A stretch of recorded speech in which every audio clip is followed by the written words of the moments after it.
अस्सलाम वालेकुम। இன்னைக்கு நம்ம ஹபீஸ் கிச்சன்ல பீஃப் பெரட்டல் தான் பண்ண போறோம்.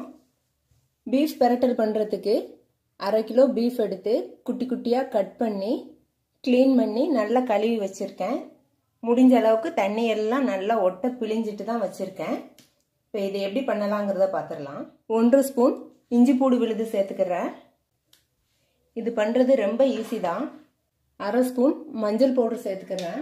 1 ஸ்பூன் தனி மிளகாய் தூள் சேர்த்திருக்கேன். தேவையான அளவு உப்பு சேர்த்து நல்லா இதை பெரட்டிடலாம்.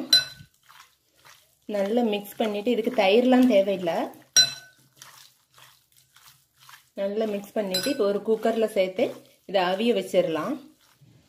மசாலா போட்டு பெரவன பீஃபை ஒரு குக்கர்ல சேர்த்துட்டேன். ஒரு 1/4 டம்ளர் தண்ணி ஊற்றிக்கிறேன். இதை அவிச்சு எடுத்துடலாம். குக்கரை அடுப்பில் வச்சாச்சு. இப்போ ஒரு மூடி போட்டு 3 விசில் போட்டு எடுத்துக்கிறேன். 3 விசில் ப்ரெஷர்லாம் போயிருச்சு. குக்கரை ஓப்பன் பண்ணிட்டேன். ஓப்பன் பண்ணதுக்கப்புறம் இப்படி தான் இருக்கணும். குக்கர் ஓப்பன் பண்ணதுக்கப்புறம் தண்ணி நின்றுச்சுன்னா திறந்து வச்சுட்டு ஒரு 2 நிமிஷம் அல்லது 3 நிமிஷம் ஸ்டவ்வில் போட்டு எடுத்தேன்னு சொன்னேன்னா தண்ணிலாம் வற்றிடும். இப்போ ஒரு பேன் வச்சு பொரிச்சு எடுத்துடலாம். கடாய் வச்சுட்டேன். சூடேறட்டும். சட்டி சூடேறிடுச்சு. இப்போ எண்ணெய் ஊற்றிக்கிறேன். எண்ணெய் சூடேறிடுச்சு. 2 ஏலக்காய் 3 கிராம்பு 2 துண்டு பட்டை போட்டு தாளிச்சிக்கிறேன். கொஞ்சமாக ரம்ப இலை சேர்த்துருக்கேன்.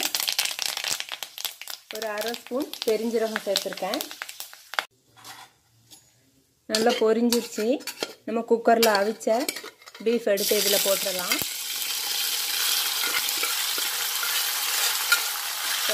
சேர்த்து நல்லா பெரட்டிடுவோம்.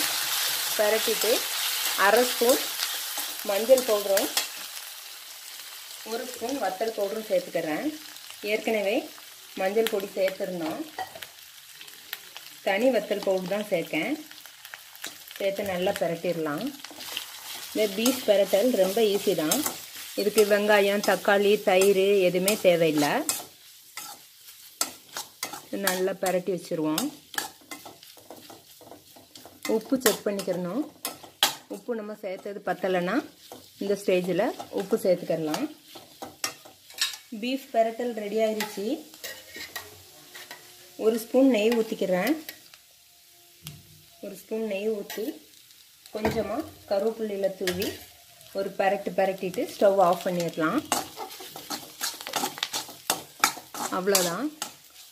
அதிகமாக மசாலா எதுவுமே இதுக்கு தேவையில்லை. ஈஸியாக பண்ணிடலாம். சிம்பிளான ரெசிபி தான். மட்டன் பீஃப் சிக்கன் இது எதுலனாலும் இதை பண்ணலாம். ரெடி ஆயிடுச்சு. ஸ்டவ் ஆஃப் பண்ணிடுறேன். பீஃப் பெரட்டல் ரெடி ஆயிடுச்சு. ஸ்டவ் ஆஃப் பண்ணிட்டேன். ஒரு முறை பீஃப் வாங்கினீங்கன்னா இதை ட்ரை பண்ணி பாருங்கள். செம்ம டேஸ்ட்டாக இருக்கும். இந்த வீடியோ பிடிச்சிருந்தா லைக் பண்ணுங்கள், ஷேர் பண்ணுங்கள், சப்ஸ்கிரைப் பண்ணுங்கள். அஸ்ஸலாமு அலைக்கும்.